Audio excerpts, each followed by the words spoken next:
Kia ora koutou. So, I said in the previous video, part one, that it's a neurodivergent channel, and being very ADHD, I missed out a chunk of what I wanted to say. So here we are in part two. So I'm just giving you something visual to look at because it's a video, but this is a podcast really. Nearly all my videos are podcasts unless I'm showing you some feature in nature, so you can drive or operate heavy machinery or whatever you wish to do while listening to this. So going back to psychoanalysis and just talking about it generally and about its usage. It's not used that much these days, mainly because it's expensive, because it requires a lot of time, and things like this is, I suppose, is a bit of an excuse for me to have a bit of a rant here. So things like CBT, cognitive behavioural therapy, have become very popular because they're quick and snappy, and there's a lot of research into them. So CBT, some people think that if you're part of the BDSM community, you might think that CBT stands for cock and ball torture, but not in this instance. It's cognitive behavioural therapy.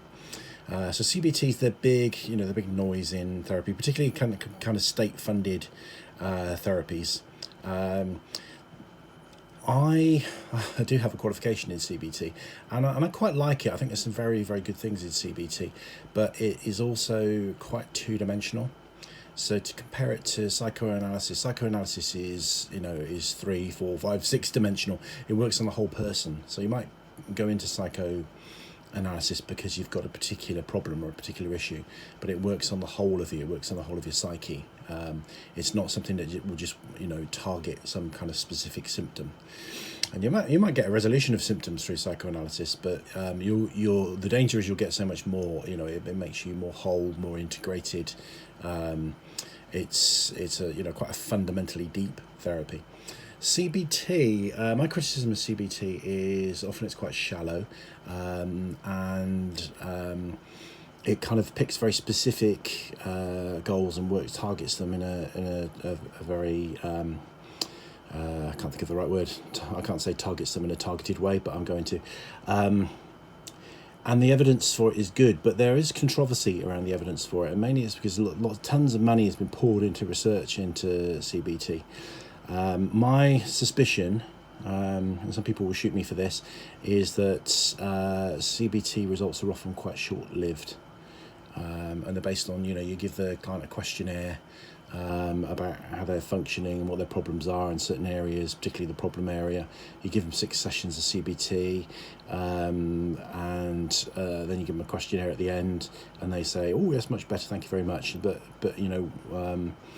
what about in the longer term? And I know some people say, "Oh, there are longitudinal studies." I'm still deeply suspicious about it, and I'm not going to go into all the sources here because I can't remember them, but I know there are. Just Google CBT evidence, CBT controversy.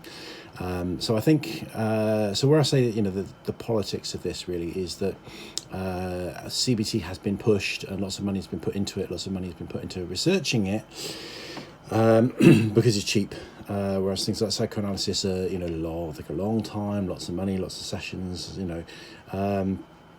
but potentially work in a much more long-lasting and more arguably more profound way.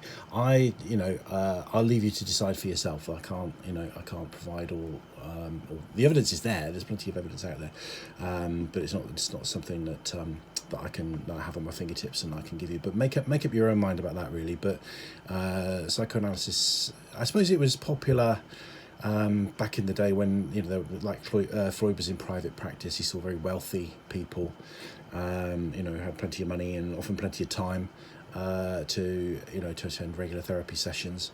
And these days, not many people are up for psychoanalysis. So that's the politics of it, really. So I'm not gonna. I've given you my opinion. I'm not going to get into arguments about this, though. Live and let live on that one. But I am let it. I let it rest on, I am suspicious of the push for CBT and the efficacy of CBT, and you could probably quote lots of research at me and say, no, Mark, you're completely wrong, but that probably won't budge that suspicion that I have. And I'm somebody that uses CBT, and I use I'd say I use psychoanalytical approaches. One of the things I didn't say in the last video is that psychoanalysis is part of a wider school of thought called, or a wider school of therapy called the psychodynamic approach, or psychodynamic therapy. So it's based on the same theories essentially, but less rigid in some of the practices. So somebody can be psychodynamic. You can have a psychodynamic counsellor. So I work using psychodynamic approaches. I use them quite a lot actually. So psychodynamic, again, looking at the etymology, so psycho, psyche, soul, but today we use it to mean mind. Dynamic means changes and kind of like the relationship, the moving parts within, if you like. That's not actually probably a exact definition, but that's kind of what the connotations of the word have come to mean. So dynamism, so movement, and so when we talk about a dynamic, we're talking about a dynamic between two people, for example. So it's the dynamic, it's the movement between different parts of the psyche. So it's very much the same theoretical background, but so you can do psychodynamic therapy and psychodynamic practice, or you can incorporate psychodynamic practice into a wider, more holistic, integrative psychotherapy approach, which is what I do. I'm an integrative psychotherapist, so I use approaches from all kinds of things, but certainly my thinking, the way I formulate things is actually very psychodynamic. But I will use quite a lot of CBT, particularly for retroactive jealousy. Actually, that the CBT effect techniques can be very good for that. So CBT stuff is, I suppose it is good for somebody just wants to target a symptom. It's very good for things like OCD, very good for depression, things like that. If you want to know yourself and explore yourself and find out a little bit more about existentially who you are, and and deal with some of your demons and your skeletons in the closet, then the psychodynamic approach is the way to go. If you want to kind of target a troubling symptom with some techniques, then CBT is a good way to go, and you can use the two simultaneously, which is what I do all the time. And with retroactive jealousy, quite often it will start with CBT stuff just to get people's symptoms under control, and then it will go into the psychodynamic stuff to look at what's behind it, what's maintaining it, what are the secondary gains, perhaps where it came from. And usually there's people that present for therapy with retroactive jealousy. Usually the retroactive jealousy is the tip of the iceberg. There's usually deeper stuff going on, and often more serious problems, even worse than the retroactive jealousy. Once you start to work with somebody, you kind of find that there's a whole mass of things going on. So the psychodynamic can kind of come into that. So there you go. So as we've gone into a part two, I will say a little bit about Jungian psychotherapy. So Jung and Freud worked together. People always say that Jung was Freud's disciple. He wasn't. They were two independent geniuses who came together, collaborated, because they came together because they were thinking along the same lines, and they had a brief kind of alliance, intellectual romance, and then a big falling out, just on the basis of different beliefs. So when people talk about analysts, they could be talking about Freudian analysts or post-Freudian analysts, who are basically that's psychoanalysis. But Jung also used analysis. He did it in a different way, and his school of therapy became known as analytical psychology.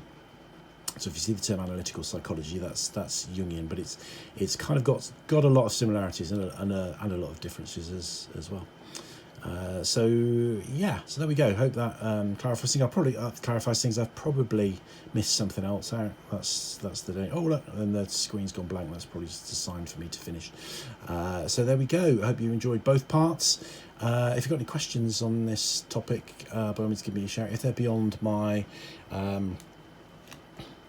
knowledge base, I won't answer them. Gwendoline is a psychoanalytical psychotherapist, so she might be able to answer some of them, so we might get her involved. But for now, that's it, and I will see you soon in the next one. Thank you for watching. Rangimarie.